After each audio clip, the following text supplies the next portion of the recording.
Programme हालात हाज़रा देखने वालों की खिदमत में मोहब्बत भरा आदाब। नाज़रीन, कल आपको पता है कि मीडिया पे मुख्तलिफ तरीके से न्यूज़ चलाई गई।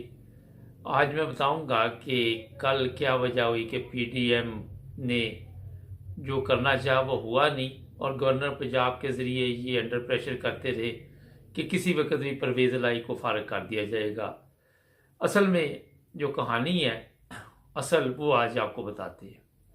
हुआ ये कि प्रोग्राम इनका मुकम्मल तौर पर यही था कि परवेज़ इलाही को फारग किया जाएगा, मगर फौरी तौर पे सदर ने इजलास का कह दिया कि कल इजलास बुलाया जाएगा और कौमी असम्बली का। अब वहाँ पे प्रॉब्लम ये हुई कि अगर ये परवेज़ इलाही को फारग करता जो मौजूदा गवर्नर है, नून लीग ने तो इसे बहुत कहा कि किसी तरह ये फारग कर दे, और आइन के भी कई जो बहुत बड़े दावेदार है कि हम आइन को समझते हैं उनसे भी बातचीत हुई, राब्ते हुए, लेकिन उसके बावजूद ये कदम क्यों नहीं उठाया गया। 12 बजे तक तो तड़फनी लगी हुई थी कि अभी गया वजीर आला भी गया, कभी उसको कहा गया ये इस्तीफ़ा दे दे।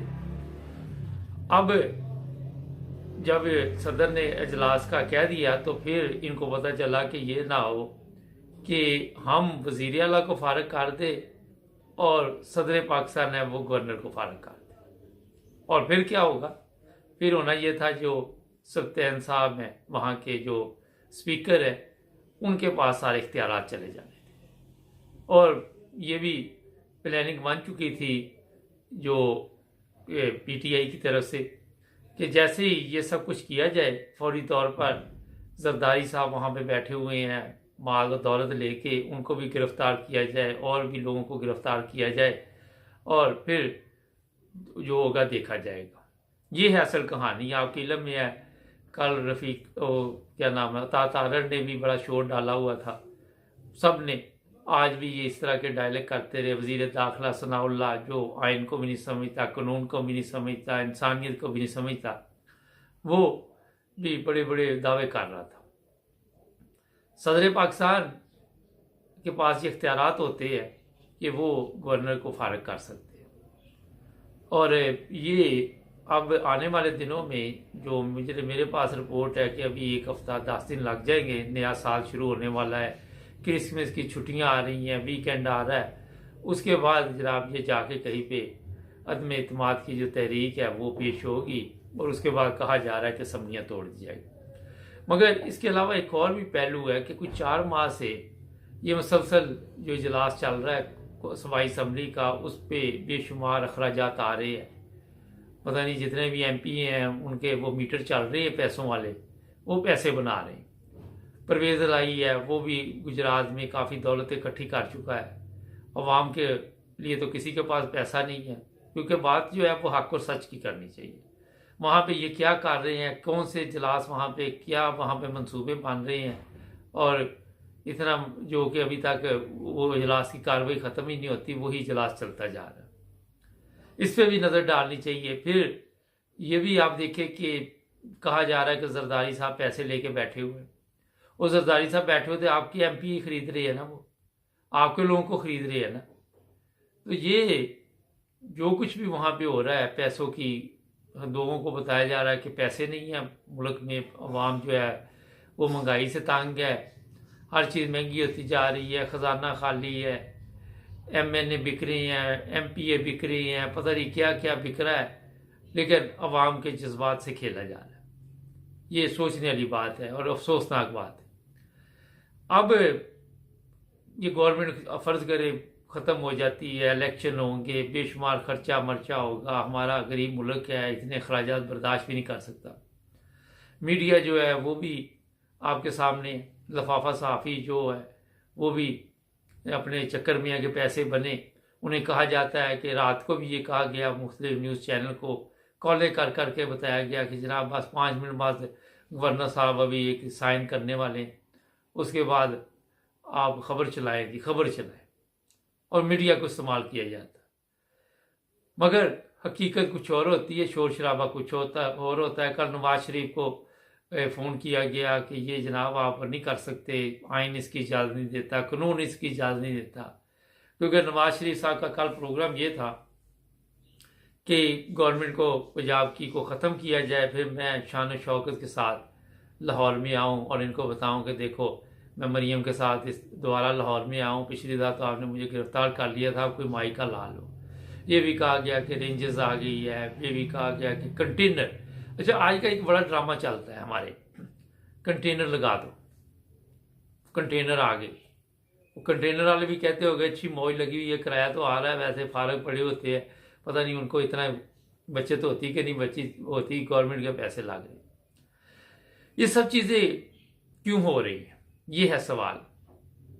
क्योंकि किसी के पास भी इस वक्त ना तो वफाक में इतनी सीटें हैं कि वो कोई फैसले कर सके, ना पंजाब में इस तरह के कोई हालात है, और भी सूबों में है। सिंध है, अगर आप देखते हैं, कहते हैं जी सिंध का गरीब वहाँ का पैसा सरदारी लूट के ले आता है, पंजाब में लगाया जाता है। अब जो लोग उसके पैसा लेते हैं उनको भी शर्म आनी चाहिए, क्यों पैसा ले रहे। तो ये हर चीज़ जो है ये सिस्टम से नहीं चल रही, सिस्टम से इसलिए नहीं चल रही कि कुछ चलाने वाला नहीं है। आज भी मुझे मैसेज आए कि जनाब हमारी अदलिया जो है वो किरदार अदा नहीं कर रही। बाजवा साहब की सुन लें, बाजवा साहब को वाज़ेह तौर पे ने चीफ ऑफ आर्मी स्टाफ ने पैगाम दिया कि जनाब आप पेंशन पे जा चुके हैं, आपकी वर्दी उतर चुकी है, अब आप मामलात में दखल ना दें, वरना वो परवेज़ लाई के जो कॉल गई है जिससे ये गड़बड़ हुई है सारी, उस पर भी बातचीत हो रही है। उसको अभी तक यकीन ही नहीं आ रहा कि मैं पेंशन पे चला गया हूँ, मैं रिटायर हो चुका हूँ, अब मेरी वो औकात नहीं रही, मेरी असल औकात जो है वो अब सोशल मीडिया पे लोग बता रहे हैं। हमारे होता ये है कि चीफ ऑफ आर्मी स्टाफ चला गया, बाद में भी वो फ़ोन कर करके लोगों को मशवरे देता है, लोगों को कहता है मेरे खिलाफ ना बोलो, मेरे खिलाफ ये ना कहो, वो ना कहो। अभी अगर आपने काम अच्छे किए होते तो आपके खिलाफ किसने बोलना था। पहले तो बंदा आपसे पूछे कि आपने कोई काम ऐसा किया वहाँ पे कि आपके हक में कोई बात करे या कोई तारीफ आपकी करे। आप सिर्फ यही बता दें कि आपके पास पैसा किधर से आया, वो आप बता नहीं सकते। तो ये हालात बने हुए हैं पाकिस्तान में इस वक्त, बेचैनी की कैफियत, मगर इससे निकल नहीं पा रहे हम लोग। क्यों नहीं निकल पा रहे? क्योंकि किसी को दिलचस्पी नहीं इस चीज़ से कि हम पाकिस्तान की हालत बेहतर करें। हर बंदा जो कहता है वो सोचता है कि मेरी हालत बेहतर हो जाए, पाकिस्तान की हालत बेहतर हो या ना हो उससे उसे कोई दिलचस्पी नहीं। सियासतदान है वो बिके हुए हैं, अपोजिशन जो बैठी हुई है वफाक में, वो राजा रियाज जैसे जो अनपढ़ जाहल वहाँ पे पहुँचे हुए हैं, उनकी हालत का आप अंदाज़ा खुद लगा सकते हैं, जिनको बातचीत करनी नहीं आती। आप शेर जी जैसे पार्लियामेंट में जब लोग आप लेके आएंगे तो मुल्क की यही हालत होगी। और आज फिर एक और चीज़ है कि किसी ने सोशल मीडिया पर डाला कि हमारी फ़ौज के जनरल कह रहे कि हमारे पास सबकी वीडियो ऑडियो है, हम कोई ना कोई रिलीज़ करते रहते हैं जब भी माहौल तब्दील करना होता। फ़ौज पे इल्ज़ाम लगा रहे, और पता नहीं ये ऑडियो वीडियो किसके पास है, ये कौन जाली तरीके से तैयार कर रहा है। मैं तो पहले ही कह रहा था कि हमारे पास अब यही रह गई हुई है और तो कुछ चीज़ रहा नहीं है ख़जाने में, ये ऑडियो वीडियो जमा करते रहे आप। तो ये सूरत हाल जो इस वक्त पाकिस्तान की बनी हुई है, अब सारे आराम से बैठ गए हैं, ठंड प्रोग्राम हो गया और जितनी बढ़के सड़कें थी वो सारी ख़त्म हो गई। रात 12 बजे तक लोगों को बेवकूफ़ बनाते रहे ये लोग। इसलिए मैंने आपको बताया है कि पाकिस्तान में कोई तब्दीली आती या नहीं आती, मगर हम लोग इतने जज्बाती है कि फौरी तौर पर यकीन करना शुरू कर देते हैं इनकी बातों पे कि ये जनाब क्या कह रहे हैं, ये ठीक कह रहे हैं। दूसरी तरफ कल फिर वो इतला ये है कि जो नवाज शरीफ की इंक्वायरी लंदन में हो रही है, वो भी एक प्रेस कॉन्फ्रेंस कल मैंने सुनी किसी की, उसी बंदे की जिसने उन पर इल्ज़ाम लगाया हुआ है। तो वो भी साफ बता रहे हैं कि जल्दी नवाज शरीफ के मतलब आपको कोई खबर मिलने वाली है। अब कब ये खबर मिलेगी अल्लाह बेहतर जानता है। फिर कई और चीज़ें सामने आ रही हैं जो आपको मैं बताने की कोशिश कर रहा हूँ। वो ये है कि इस वक्त पाकिस्तान में जो हालात मौजूदा आप देख रहे हैं, इनसे बाहर निकलना इतना आसान नहीं है, काफ़ी मुश्किल काम है ये कोई 6 माह साल में भी आप बाहर नहीं निकल सकते जो हालात बन चुके हैं। और वहाँ पे लूट मार का बाजार गर्म है, एक तरफ दौलत नहीं है, दूसरी तरफ दौलत ही दौलत है, समझ से बाहर है। कोई शादी ब्याह देख ले, वहाँ पैसा ऐसा फेंका जा रहा है जैसे सबसे ज़्यादा दौलत यहाँ पे। ये सोशल मीडिया पे वीडियो चल रही होती है तो मैं सोच रहा होता हूँ एक तरफ कोई गरीब बेचारा रोटी से भी बैठा हुआ है।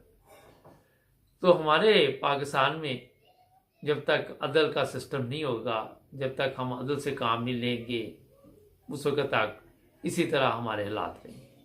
आप प्रोग्राम देखेंगे, आज हमारे के साथ स्वीडन से अब्दुल कयूम साहब ने किया था, और पाकिस्तान से आज पाकिस्तान से के साथ हमारे एक पाकिस्तान से दोस्त हैं, उन्होंने किया था। हमारे चैनल को सब्सक्राइब कर ले, जुड़े रहे हमारे साथ। अस्सलाम वालेकुम ना, ये प्रोग्राम आज पाकिस्तान के साथ।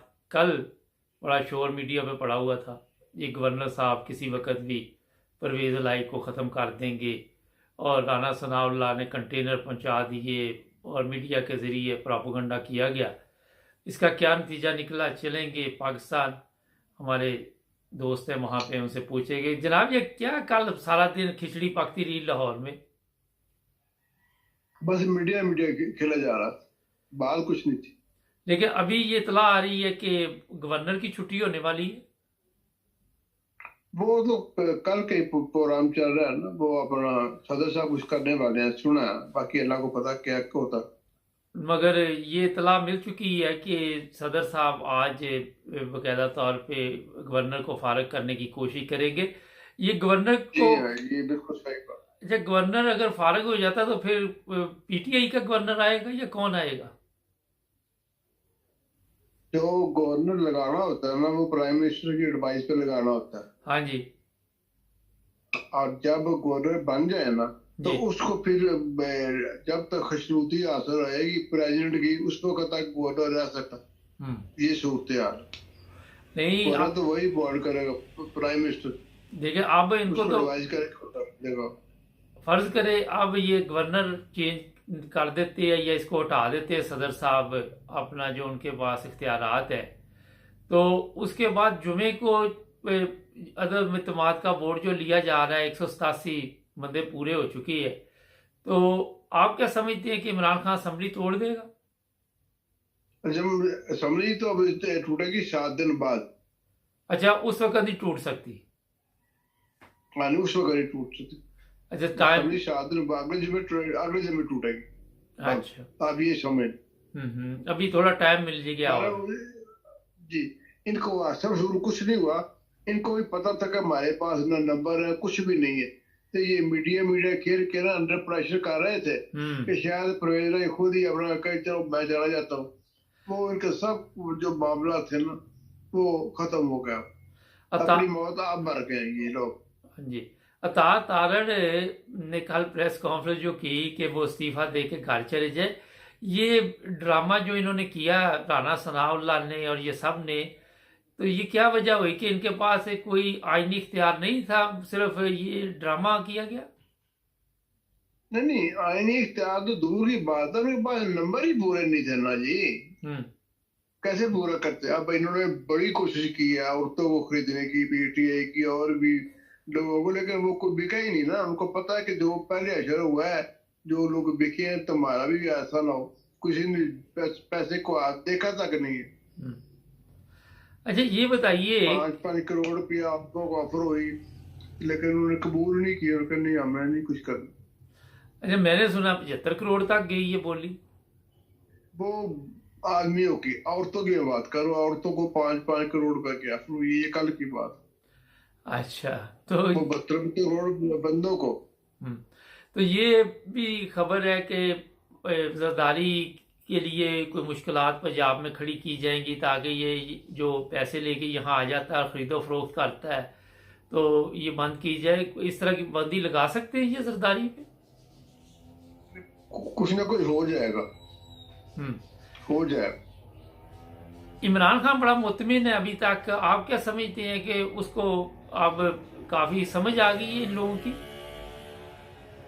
मैं सिर्फ एक ही बात कल भी आपको कही थी कि अल्लाह ताला ने हमारी बेहतरी के लिए उसका इंतखाब कर लिया। एक होता है मंसूबा मेरा और आपका, एक होता है प्लानिंग अल्लाह ताला की, और प्लानिंग वही चलती है जो अल्लाह ताला की हो। अच्छा, कल एक ऑडियो, तो ये बात सुन, एक मरियम की और इमरान की ऑडियो निकली है, फिर इमरान की और भी ऑडियो चल रही है। ये 2 नंबर ऑडियो तैयार की जा रही है।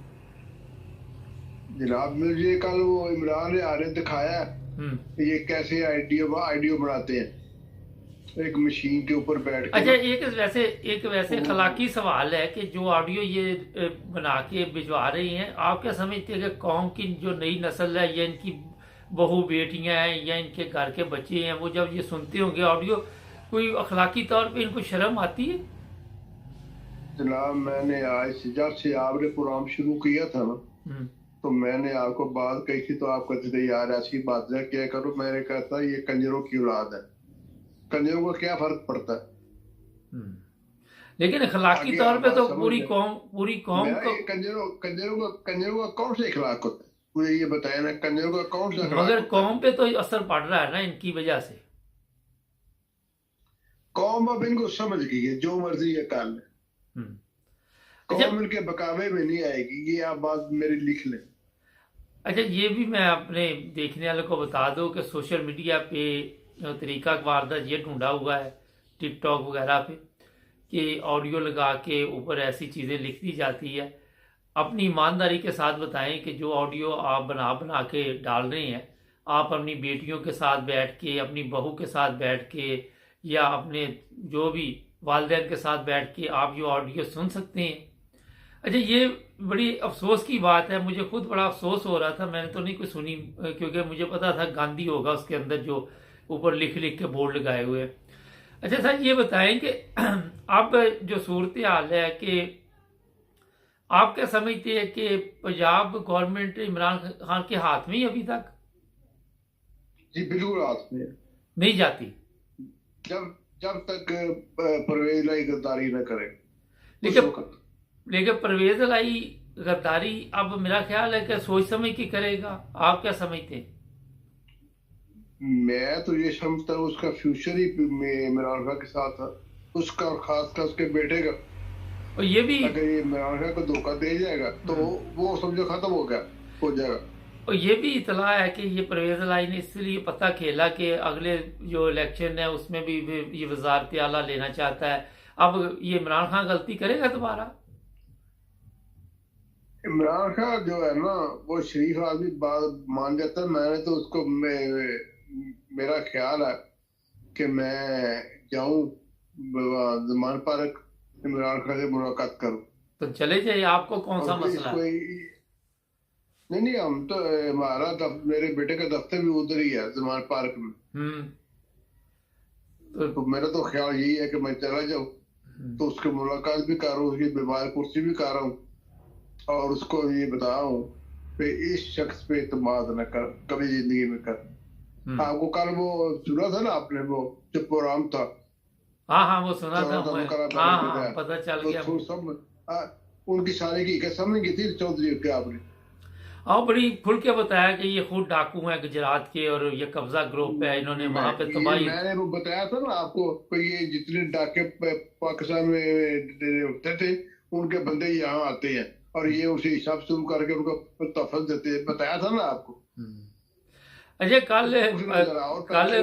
कल फवाद चौधरी ने बड़ी लिफाफा सहाफियों के साथ अच्छा हाथ किया कि वो जहाज हम उड़ाएंगे बना के कागज का।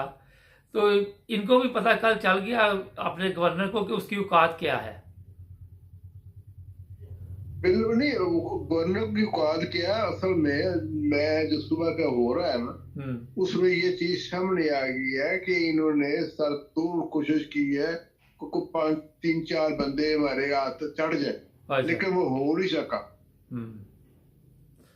अच्छा, ये खासकर काफ लीग के उल्टा ये था कि 3 बंदे थे अपना नून लीग के जो इमरान खान के पांव पड़े हुए थे कि हमें टिकट का वादा करो, आप भी रिजाइन करते हैं। 3 MP है और 12 बंदे नून लीग के अंदर खड़े परवेज लाई के साथ कि हम बगैर हाजिर हो जाए। चले, बहुत शुक्रिया आपका सर, थैंक यू जी। कल मरियम की इमरान खान के साथ एक ऑडियो लीक हुई, बड़ी गंदी ऑडियो है और शर्म आती है जो लोग भी ये ऑडियो बना रहे हैं, चाहे वो मरियम है चाहे कोई भी लोग है। ये प्रॉब्लम नहीं है कि इन लोगों का तल्लक किस ख़ानदान से है या कहाँ से है, इससे दिलचस्पी नहीं है। लेकिन हमारे माशरे में बच्चियाँ जो हैं, जब ये ऑडियो सुनेंगे तो वो क्या सोचेंगे कि जो हमारे सियासतदान हैं, हमारे हुक्मरान हैं, चाहे ये 2 नंबर पर ऑडियो बनाते हैं या जिस तरह भी, कि इनकी जो अखलाकी हालत इतनी गिरी हुई है, तो इन्होंने कौम की क्या तरबियत करनी है। आप सोच नहीं सकते कि इस तरह के अल्फाज इन ऑडियो में इस्तेमाल किए जाते हैं कि इंसान को शर्म आ जाती है। मैं हमारा ये सब देखने वालों को ये गुजारिश करूँगा, जो भी सोशल मीडिया पे है, कि इसको बढ़ा चढ़ा के पेश करते हैं और ये भी मुनासिब नहीं है। और मेरा ख्याल है कि गौर करना चाहिए, जब ये ऑडियो आप सोशल मीडिया पे डालते हैं तो सोचना चाहिए कि इससे हमारे माशरे में कितनी, यानी कि जो भी सुनेगा उसके कितना बुरा असर पड़ेगा।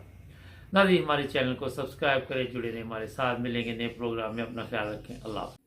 अस्सलाम वालेकुम नाज़रीन, प्रोग्राम आज हमारे के साथ अच्छा जनाब, पाकिस्तान में जो हालात चल रहे हैं इसी पे आज बातचीत चलेगी। हमारे साथ अब्दुल कयूम साहब होंगे स्वीडन से, उनसे पूछेंगे जनाब कि वो क्या देख रहे हैं आजकल के हालात को। जी सर, क्या चल रहा है आजकल? मुबारक साहब, ये बहुत गंभीर हालात हैं। पाकिस्तान ऑलरेडी जिन हालात से गुजर रहा है वो ही अफसोसनाक हैं, शर्मनाक भी हैं, अफसोसनाक भी हैं, फिक्र से भरे हुए हैं पाकिस्तानियों के लिए, और जो पाकिस्तान के अंदर है, जो पाकिस्तान से बाहर बैठे हैं। लेकिन ये जो सियासतदान है, ये गंदगी का ढेर है। ये गंदगी के ढेर ही ने पाकिस्तान को 75 साल से चलने नहीं दिया, और आज भी जो चल रहा है तो ये कुछ गिने चुने पाकिस्तान के दुश्मन है, वो जो बैठे हुए हैं गवर्नमेंट में, वो उनके हाथ में है सब कुछ, और पाकिस्तान को घुमा रहे हैं। वो जैसे वो घुमाते हैं, ये घुमा रहे हैं पाकिस्तान को, क्योंकि उनकी ख्वाहिश तो नहीं है कि पाकिस्तान चले, क्योंकि वो तो पाकिस्तान की सारी दौलत लूट के चले गए हैं। पाकिस्तान की सारी चीजें उन्होंने इकोनॉमिकली, पॉलिटिकली और एडमिनिस्ट्रेटिवली हर चीज उन्होंने तबाह कर दी है पाकिस्तान की। अभी लोगों के हाथ में कुछ भी नहीं है, लोग तो सिर्फ तमाशा देख रहे हैं कि हो क्या रहे हमारे साथ। आपके इदारे क्यों खामोश हैं? कौन से वो अदारे जो इनके साथ मिले हुए हैं और पाकिस्तान को तबाह होते देखता जा रहे हैं? पाकिस्तान ऑलरेडी दिवालिया हो चुका है, वो माने या ना माने, दुनिया मान गई है कि पाकिस्तान दिवालिया हो चुका है। इसके ऊपर छुपाया हुआ है उन्होंने, कोई पाकिस्तान को पैसा नहीं दे रहा। इन लोगों को हम तो लीडर नहीं मानते, ये लीडर नहीं है, ये पाकिस्तान के दुश्मन है, ये पॉलिटिकल एक एक एक माफिया है, एक पॉलिटिकल गैंग ऑफ थीव्स है, जो जिन्होंने हमारे मुल्क के ऊपर एक पंजा गाड़ा हुआ है, और पंजा भी 75 साल से गाड़ा हुआ है। इनकी जड़ें को आज तक उखाड़ नहीं सका। बड़े बड़े जनरल आए, मार्शल लगाए, इनके साथ मिल गए और अपनी खा पी के चले गए, और इनकी जड़ें कोई नहीं उखाड़ सका। अगर पाकिस्तान इन्हीं लोगों ने चलाना है, जरदारी जैसे डाकू और ये लोहरिया डाकू और एमक्यू वाले कातल और बाकी जितने लोग इनके साथ मिले हुए हैं, तो पाकिस्तान नहीं चलेगा। ये पाकिस्तान मेरे ख्याल में एंड के ऊपर जा रहा है। अभी किसने इसको कंट्रोल करना है, किसने बचाना है? ये एक दो अदारे हैं, जो फौज है या चीफ जस्टिस या आपका जस्टिस सिस्टम है, वो भी बड़े आराम से बैठे हुए हैं। तो मुबारक साहब, ये पाकिस्तान के लिए बहुत बुरी खबर है, जिन हालात से अभी हम आजकल गुजर रहे हैं।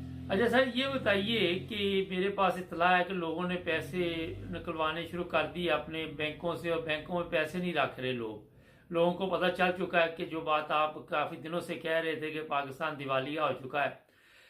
एक बड़ा अहम मसला बना हुआ है पाकिस्तान में कि ये बिल्कुल मेरी गुजारिश सुनने ज़रा पहले, कि जो डाका वाला मसला था, कहते उससे ज़्यादा ये ख़तरनाक हालात हो गए हैं पाकिस्तान के ना। और ये भी हो सकता है कि आने वाले दिनों में कुछ इस तरह का मसला बन जाए कि पाकिस्तान के कुछ 2-3 हिस्से किए जाएं या 4 हिस्से किए जाएं। ज़बानी तो हम कहते हैं कि कुछ नहीं होने वाला, मगर कोई इस तरफ तवज्जो नहीं दे रहा। ये आपने बड़ा बड़ा बड़ा सीरियस मुबारक साहब सवाल किया है, और इसके अंदर सीरियस इसके कॉन्सिक्वेंसेस भी हैं। आप ये देखें कि इस पाकिस्तान, हम उसको गिनते हैं 2-3 नुक्ता नजर से, कि ठीक है वो दूर था यहाँ से, उनकी जबान बिल्कुल डिफरेंट थी, कल्चर डिफरेंट था, और बनाने में बंगालियों ने पहले हिस्सा लिया था, और पाकिस्तान तो बन गया। इसके बाद हमारी बनी नहीं आपस में, क्योंकि वो लोग ये कहते थे, ये देनादारी की बात है, वो लोग ये कहते थे कि जो वेस्ट पाकिस्तान वाले पाकिस्तानी है वो हमें एक्सेप्ट नहीं कर रहे। हमारी शक्लें, हमारा कद बुत, हमारी हर चीज उनको पसंद नहीं है। जबान हमारी, अगर एक मुल्क है 2 जबानें होनी चाहिए। जैसे आप देखें कनाडा में वो क्यूबिक जबान भी बोलते हैं, फ्रेंच भी बोलते हैं और इंग्लिश भी बोलते हैं, जबकि हम पाकिस्तान के अंदर उर्दू बोलते रहे। बंगाली जबान को हमने लिफ्ट ही नहीं दी और उसका क्या हुआ कि वो 2 अलहदा एक मुल्क बनने के लिए एक बेस बन गया। तो आज जो पाकिस्तान है, मैं ये तो कहूंगा कि पाकिस्तान की फौज तो बहुत स्ट्रांग है और वो इस पाकिस्तान को तो तकसीम नहीं होने देगी, क्योंकि ये जो दुश्मन बैठे हैं 13 पार्टीज के सरबराह, हकीकत में आप इनको ये काउंट कर लें कि यही दुश्मन है पाकिस्तान के। इन्होंने ही टेररिस्ट पाकिस्तान के अंदर, मुल्ला फजलू ने, आपके पास बड़ा इल्म है, मुल्ला फजलू ने ही पाकिस्तान के अंदर तालिबान पैदा किए थे और आधे भाग के वो उधर चले गए थे। इससे ज्यादा मेरे ख्याल में अगर लाखों में ना हुआ तो हजारों के हिसाब से टेररिस्ट पाकिस्तान के अंदर छुपे हुए हैं अंडर प्रोटेक्शन ऑफ मुल्ला फजलू। ये मुल्ला फजलू और लाल मस्जिद वाले इमाम के सब कता है इन्होंने क्या किया है। ये जितने ये सुसाइड अटैक्स हुए थे, अलग लाल मस्जिद के इमाम और उसकी बीवी ने कहा था कि हम सुसाइड अटैक्स करेंगे अगर हमारी मस्जिद के ऊपर अटैक हुआ। उस वक्त से आज तक ये खत्म नहीं हुए। तो आपके इदारे, फिर मुबारक साहब, हम कहते हैं हमारी फौज दुनिया की छठी बड़ी फौज, हमारे पास एटम बम, हमारे पास मिसाइल, हमारे पास फलां, हमारे पास फलां। आप मुल्क के अंदर जो दुश्मन है उनको तो आप कंट्रोल नहीं कर पाए, तो बाहर से तो आपको कोई अटैक नहीं करने वाला, क्योंकि पाकिस्तान की फौज बहुत स्ट्रांग है, बॉर्डरों के ऊपर बैठी हुई है। मुल्क के अंदर क्यों 75 साल से हम अपने दुश्मनों को काबू नहीं कर पाए, जबकि हम आप प्रोग्रामों में भी जिक्र करते रहे कि पाकिस्तान का कौन कौन दुश्मन है, इनको पकड़ो। आज भी अगर हमारे अदारे, अगर चीफ ऑफ आर्मी साहब नया आ गया तो अगर वो भी उसी तरह बाजवे की तरह खेल खेलेगा तो पाकिस्तान टूट जाएगा। किस हालत में टूटेगा इसका मैं अभी नहीं कह सकता, हम सोच नहीं सकते। लेकिन सारी फौज जो है वो तो पाकिस्तान की खिलाफ नहीं है, पाकिस्तान के वफादार लोग हैं, लेकिन कुछ लोग फिर भी गेम खेल रहे हैं। और सियासतदान, ये सियासतदान नहीं है, ये पाकिस्तान के दुश्मन है, डाकूज हैं, ये बहुत बड़े बड़े क्रिमिनल्स हैं, ये बहुत बड़े माफिया है जो पाकिस्तान को किसी भी लिहाज से चलने नहीं दे रहा। तो आपके मसला फवाद और चीफ जस्टिस अगर इस मुल्क को नहीं बचा सकेंगे तो पाकिस्तान नहीं बचेगा। तो फिर ये कहां जाके चीफ जस्टिस लगेंगे? ये चीज जैसे देखे ना, अभी वही बात है, ये लोग उनके अपॉइंटेड है, ये उनको सलूट मारने वाले लोग हैं, उनके पांव चाटने वाले लोग हैं। ये पाकिस्तान के वफादार होते तो क्या क्या कुछ इस मुल्क में नहीं हुआ। आप देखें इमरान को कत्ल करने के लिए सब कुछ किया गया, गोलियां मारेगी, अगर गोली उसको एक भी लग जाती मर जाता, फिर ये इनके बंदे तकसीम हो जाते और इन क्रिमिनल्स, इन पाकिस्तान के दुश्मनों का जो असल मिशन है कि पाकिस्तान को नहीं चलने देना, वो पूरा हो जाता। वो तो अल्लाह ताला देख रहा होता है कि किसकी क्या नीयत है, किस तरह मैंने किसको बचाना है, उन्होंने अल्लाह ताला ने बचाया। लेकिन इमरान को तो चलने नहीं दे रहे। इमरान की FIR, एक एक्स वजीर आजम जिसको अल-ऐलान गोलियां मारेगी और उसकी FIR को काट नहीं दे रहा, इससे साफ जाहिर है कि पाकिस्तान के अंदर क्या हो रहा है। जस्टिस सिस्टम फेल हो चुका है, शुरू से ही फेल है, किसी को इंसाफ नहीं मिला। और आपके आर्म फोर्सेस की तरफ लोग जब आंखें देखते हैं, उधर रखते हैं कि उधर से कुछ आने वाला है, वो भी खामोश है। तो फिर आपकी वो बात कि पाकिस्तान टूटेगा, उसका हम कभी ख्वाहिश नहीं करेंगे ना। हमारी ये दिल के अंदर की बात है, क्योंकि इतनी बड़ी हमारी फौज जो है, वो सारे लोग तो मुल्क के दुश्मन नहीं है, वो तो अपने मुल्क को बचाएंगे और इनको काबू करें। ये जो 13 पार्टीज के सरबराह, इनकी गैंग ऑफ थीव्स और इनका जो पूरा जाल है जो पाकिस्तान के अंदर फैला हुआ है, जब तक मुबारक साहब आप इनको नहीं पकड़ेंगे, इनको सजाए मौत नहीं देंगे, इनकी जायदादें नहीं जब्त करेंगे, ये गंदगी का ढेर जब तक आप साफ नहीं करेंगे, पाकिस्तान आगे नहीं जाने वाला। सर, मैं ये नहीं कि मैं एक इंटरनेशनल लेवल पे जो चीज़ें चल रही हैं वो आपके सामने रख रहा हूँ कि दुश्मन जो चाहता है वो यही है कि इनका जो एटमी सिस्टम है वो अभी कंट्रोल में किया जाए, पाकिस्तान को तकसीम किया जाए, कमज़ोर कर दिया जाए। ये तो एक प्लान बना हुआ है ना इंटरनेशनल लेवल पे, बड़ी देर से इस पे बातचीत हो रही है, अल्लाह रहम करे। मगर एक चीज है कि जब आप खुद अपने मुल्क के मुखलस नहीं है तो किसी को क्या जरूरत है फिर आपके मुल्क के बारे में सोचने का। ये बात सही है आपकी। ये बहुत अरसे से पाकिस्तान को तोड़ने के लिए, जब से ईस्ट पाकिस्तान टूटा था तो इसके बाद जो पाकिस्तान के दुश्मन में बड़े हाई लेवल के ऊपर इस पाकिस्तान को तोड़ने के लिए लगे हुए हैं।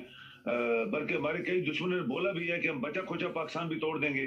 और उसमें आपके लोग अपने दुश्मन पाकिस्तान के दुश्मन अंदर बैठे हैं, बाहर से नहीं। बाहर से देखिए कोई भी नहीं आएगा, किसी की फौज नहीं आ सकती, कि कोई अटैक नहीं आपको एयरफोर्स से कर सकता, ये नहीं कर सकते। दुश्मन इधर बैठे हैं पाकिस्तान के अंदर, चाहे वो बलोचिस्तान के अंदर दुश्मन है, चाहे वो सरहद के अंदर दुश्मन है। जैसे मुल्ला फजलू जैसा बंदा एजेंट है, दुनिया का सबसे बड़ा दुश्मन।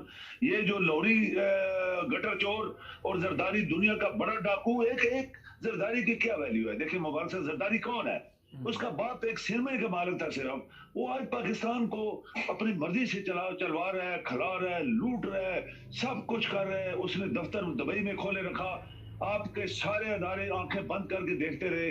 कोई मिसाल दुनिया में दें कि कोई मुल्क का सदर, अपने मुल्क का सदर दूसरे मुल्क में बैठ के हुकूमत चलाए, ये दुनिया में सोच भी कोई नहीं सकता। और ये हुआ पाकिस्तान के अंदर। अच्छा, तो जो आप बात करें वो हम सोच नहीं सकते, लेकिन ये हो सकता है। क्यों? कि पाकिस्तान के दुश्मन पाकिस्तान के अंदर बैठे हुए हैं। अच्छा, मुझे ये बताइए, बार बार हम बात करते हैं पाकिस्तान के दुश्मनों की। हमारी जो फौज है उसको नहीं पता कि ये दुश्मन है हमारे, इनको क्यों नहीं अभी तक फौज कंट्रोल कर सकी? जो फौज अपने मुल्क के अंदर दुश्मनों को अभी तक कंट्रोल नहीं कर सकी, वो बाहर के दुश्मनों को कैसे कंट्रोल करेगी? ये बिल्कुल सही सवाल है। ये बिल्कुल सवाल हमारा भी है कि जब फौज 6 लाख 7 लाख, तो सिर्फ आपकी ग्राउंड फोर्स है, लैंड फोर्स है, आपकी नेवी एयर फोर्स है, आपके बेशुमार और अदारे हैं, जो जो जो सिविल मिलिट्री अदारे हैं, आपकी इतनी बड़ी पुलिस है। अगर आपके दुश्मन जो हजारों में है, चलो लाखों में है, तो 22 करोड़ लोगों में लाखों वाले दुश्मन आप अपने मुल्क के अंदर उनको पकड़ नहीं सके, मार नहीं सके, फांसी नहीं दे सके, उनको तबाह नहीं कर सके, तो बाहर की अगर सारी कुफ्तें आपके पीछे लग जाएंगी तो आप कैसे उसका दफा करेंगे? क्या पाकिस्तान हमें नहीं चाहिए?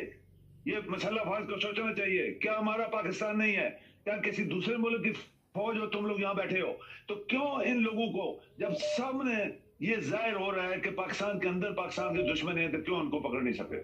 अच्छा, ये बड़ा एक मसला बना हुआ है कि चीफ ऑफ आर्मी स्टाफ की तब्दीली के बाद अब ये सवाल उठा हुआ है कि जो कमर जावेद बाजवा है उसकी टीम अभी भी वहां पे मौजूद है और वो कोई भी ऐसा फैसला नहीं करने देगी जो कोई पाकिस्तान की बेहतरी के लिए हो। तो फिर पाकिस्तान तो ऑलरेडी दिवालिया हो गया है। ये मेरी आपकी बात नहीं मुबारक साहब। आपके पाकिस्तान के बड़े बड़े इंटेलिजेंट जो इकोनॉमिस्ट हैं, उन्होंने टीवी के ऊपर आके बताया है कि पाकिस्तान दिवालिया हो गया है, बहुत अरसे से हो गया है। पाकिस्तान के पास कोई पैसा नहीं है, पाकिस्तान को कोई पैसा दे नहीं रहा, कोई भी नहीं दे रहा। आप चाइनीज देख लें, हमारे अगर आप कहें कि सबसे अच्छे दोस्त हैं, तो वो भी पैसा नहीं दे रहे। अरब छोटे छोटे मुल्क हैं, हमारे गांव के बराबर वो मुल्क हैं, उनसे आप पाँव चाट के पैसे में, वो भी कहते हैं भाई हमारे पास पैसा कोई आसमान से गिर रहा है, हमारे भी मुल्क के पैसा, हमें भी पैसा चाहिए अपने मुल्क के लिए। तो ये सब चीजें जब हो रही हैं, और आपके इदारे कर क्या रहे हैं? सवाल ये है कि आपके इदारे वहां पाकिस्तान में कर क्या रहे हैं? क्या उनकी वो तनख्वाहें जो ले रहे हैं, जो अयाशियां कर रहे हैं, बंगले कोठियां कारें 20-20 गाड़ियां बाहर खड़ी हैं, पुलिस फौज सब खड़ी है, तो पाकिस्तान के लिए अगर तुम लोग काम नहीं कर रहे हो, तो वो पाकिस्तान को लूटने के लिए क्यों बैठे हो? फिर क्यों पाकिस्तान का पैसा खा रहे हो? ये देनदारी की बात है कि ये अदारे पाकिस्तान को बचाने के लिए बनाए गए हैं। अगर पाकिस्तान के अदारे ही पाकिस्तान को नहीं बचाना चाहते, तो फिर तो अल्लाह ताला तो कहते हैं कि जो तुम खुद पहले अपने आप को बचाओ, फिर मेरी मदद मांगो तो मैं तुम्हारी मदद करूंगा। तो ये तो नहीं हो सकता कि खुद जो खरबों रुपए खाने वाले या जिनको खर्च किया जा रहा है वो खामोश रहें, और हम अल्लाह ताला से कहें और दुआएं मांगे। हमारी दुआएं किधर कबूल होने वाली है? जो बदनीयत लोग हैं, हम मुनाफिक लोग हैं, हमारे अंदर क्या क्या बीमारी है, हमारी दुआएं ऐसे थोड़ी कबूल हो जाएंगी। तो ये बहुत एक सीरियस नेस पाकिस्तान को बचाने के लिए डीप थिंकिंग लोग अगर हैं तो उनकी पावर नहीं है। लोग को बचा, आप भी बोल रहे हैं, मैं भी बोल रहा हूँ, लोग भी बोल रहे हैं पाकिस्तान खतरे में है, लेकिन उसको बचाने वाले अदारे खामोश हैं। नहीं, अब यहाँ पे एक और मसला है। वजीर खारजा है बिलावल, वो पता नहीं कितने अरब लगा के कभी कहीं फिर रहा है, कभी कहीं फिर रहा है। मुझे ये बताइए कि पाकिस्तान में पैसे नहीं है, इनके पास कहाँ से पैसे फिर आ रहे हैं कि ये पिकनिक मनाने मुख्तलिफ ममालिक में जाते हैं, वहां जाके गायब हो जाते हैं? ये भी इतला है कि कोई ऐसी हरकत बिलावल ने वहां पे की और कई चीजें सामने आ रही। आप क्या समझते हैं कि ये पैसा फिर कहाँ से आ रहा है? पैसा, पहली बात तो ये मुबारक साहब, ये तो कोई छुपी ढकी बात नहीं है कि इन्होंने खरबों रुपए पाकिस्तान की चोरी किए हैं। यही जरदारी लानती शख्स, अल्लाह ताला की उसके ऊपर लानत है, वो अल्लाह ताला का उसके ऊपर अजाब नाज़िल हो दुनिया में भी और आखिरत में भी, जिसने पाकिस्तान को किस तरीके से लूटा एज ए सदर, एज ए पूरा सिंध वो खा गया। उसका वो अकेला नहीं, उसकी पूरी गैंग ऑफ थीव्स है, जो माफियाज हैं सिंधी और पंजाबी माफियाज और फ्रंटियर के जो ANP वाले, ये कराची के माफिया जो कातल हैं, 30,000 बंदा उन्होंने कत्ल करवाया था, गरीबों को मरवाया था बगैर सोचे समझे, जो आया कत्ल करो, उसको बाहर फेंक दो। और बलूचिस्तान में जो आपके दुश्मन बैठे हैं, जो आज भी वहां पे वो जाली बलूचिस्तान आर्मी बनाई हुई है और रोज 15-20 फौजी मारते हैं, रोज 15-20 फौजी मरते हैं। मुबारक साहब, फौज इतनी बड़ी होने के बावजूद रोज मरवा रही है, 15-20 बंदे फौज के फ्रंटियर में मर रहे हैं या उधर बलूचिस्तान में मर रहे हैं, तो फौज आपकी कंट्रोल नहीं कर पाई, चाहे वो हजारों में है चाहे लाखों में है। वो जो टेररिस्ट हैं तो पाकिस्तान के अंदर, क्या पाकिस्तान की फौज उनसे बड़ी है या वो पाकिस्तान की फौज से बड़ी है? ये बड़ा अहम सवाल है ना। ये जो बाहर जा रहे हैं वो पाकिस्तान के दुश्मन है, पाकिस्तान का पैसा नहीं है, वो जितना पाकिस्तान को कंगाल करना चाहते हैं। जो है इसके पास 5 अरब बच गए, वो भी उधार है लोगों का, उसको खा के जीरो करके पाकिस्तान को गिराना चाहते हैं। ऊंट की तरह, जैसे ऊंट वो उसकी क्या कहते हैं, वो ऊंट जैसे गिरता है नीचे, इस तरह ये इसको पाकिस्तान को गिराना चाहते हैं। और गिराने को बचाने के लिए जो आपने इदारे रखे हुए वो सारे सोए हुए हैं, खामोश है, इंटेंशनली खामोश है, या उनको पता नहीं लग रहा, ये हो नहीं सकता, पता नहीं लग रहा। आपका घर छोटा सा, आप उसको कैसे बचाते हैं? हिफाजत के लिए दीवारें बनाते हैं, अलर्ट भी रहते हैं कोई चोर ना आ जाए। तो जब आपका मुल्क के लिए इतनी बड़ी फौज बनाई गई है तो उसका क्या मकसद है पाकिस्तान की फौज बनाने का? अच्छा, ये बड़ी अहम बात आपने की कि ये टेररिस्ट हमला करते हैं, हमारा एक जवान भी शहीद हो जाए हमें दुख होता है, तो इनकी फिर इंटेलिजेंस रिपोर्ट ठीक नहीं होती, इनको इतला ही नहीं होती, ये सोए हुए हैं सत्तू पी के। अपना बंदा क्यों शहीद हो वहां पे, उनका खात्मा करना चाहिए टेररिस्ट का, पहले क्यों नहीं करते ये? मैं आपको बताऊं जी, मुबारक से मैं आपको बताऊं कि जनरल कियानी के पीरियड में जितनी दुनिया मारी गई पाकिस्तान में, वो 70,000 जो हम गिनते हैं ना, वो कियानी ने मरवाए थे। ये कियानी एक ऐसा, मुशर्रफ ने अपनी कुर्सी को लंबा करने के लिए ऐसा एक जनरल रखा हुआ था जो बिल्कुल नालायक तरीन शख्स था, जिसको चीफ ऑफ आर्मी स्टाफ, पहले उसको ISI का बनाया, फिर उसको deputy chief of army staff vice बनाया, फिर चीफ बनाया, फिर 6 साल लगा के वो चला गया। यही जरदारी, ये आरामखोर जरदारी, ये बदयानत और लानती जरदारी, जिसके ऊपर अल्लाह का अजाब नाज़िल हो, इसी ने उसको 3 साल एक्सटेंशन देकर रखा था। और आपको पता है सब जो कुछ पाकिस्तान आर्मी के खिलाफ मैक्सिमम हुआ था वो कियानी के पीरियड में हुआ था। एक पूरी क्या कहते हैं, एक यूनिट का चौथा हिस्सा पूरा, जिसमें 200 बंदे होते हैं, उन्होंने गले काटे थे और फेंके थे सड़कों के ऊपर वहां फ्रंटियर में। ये एबटाबाद वाला वाक्य जो हुआ था, असामा वाला, वो भी कियानी के पीरियड में हुआ था। ये सोया हुआ था, इसको कोई वॉच नहीं थी मुल्क में क्या हो रहा है, आपकी एयरफोर्स सोई हुई थी।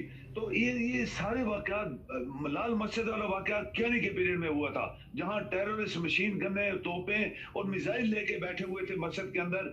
और उन्होंने एक बयान जारी किया था अखबार में कि हम जल्दी ही इस्लामाबाद को घेरे में ले लेंगे।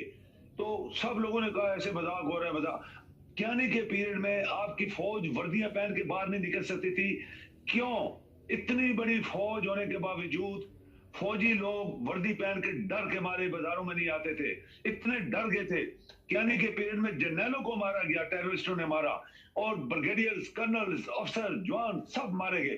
तो इसके बाद आ गया बाजवा ने उतने ही बंदे और मरवाए फिर फौज के, जितने कियानी ने मरवाए थे। हर रोज 10-15 किसी न किसी बॉर्डर के ऊपर ऑफिसर्स और जवान शहीद होते रहे। ये बाजवा के पीरियड में हुआ। आज अगर वही रेपिटेशन हो रही है मुबारक साहब, तो फिर मेरे ख्याल में हम लोग बहुत फिक्रमंद है पाकिस्तान के लिए। बहुत शुक्रिया सर आपका जी, थैंक यू। नाज़रीन, पाक फौज एक मजबूत फौज है हमारी। मुझे ये समझ नहीं आती, ये परसों भी बन्नू हमला, फलाना हमला, ये हमला, हमारे जवान भी शहीद हो जाते, क्यों शहीद हो जाते? इनके पास क्या पहले रिपोर्ट नहीं आती कि ये टेररिस्ट वहां छुपे हुए? क्या वजह कि जब भी वो हमला करते हैं तो अगर उनके 5-10 मरते तो हमारे भी शहीद होते? सोचने की बात है। मेरा ख्याल है कि हमारा एक जवान भी शहीद होता है, वो हमारे लिए तकलीफ दे है। ठीक है, उनकी ड्यूटी है, मगर हमारी इंटेलिजेंस मेरा ख्याल है कि फेल हो चुकी है। इस पर गौर करना चाहिए। ये नहीं कि अगर कोई तवज्जो दिलाए तो उस पर हमलावर हो जाए। उस पर तो आप हमलावर सोशल मीडिया पे कोई आपकी तवज्जो दिलाएगा उस पर तो हो जाते, जहां जरूरत है वहां पर जाएं, वहां भी अपना पता करें कि क्यों इस तरह हमारे मुल्क में क्यों गद्दार अभी भी छुपे हुए हैं, वो गद्दार उनको रिपोर्ट देते हैं तो फिर हमले होते हैं। हमारे चैनल को सब्सक्राइब करें, जुड़े रहे हमारे साथ, मिलेंगे।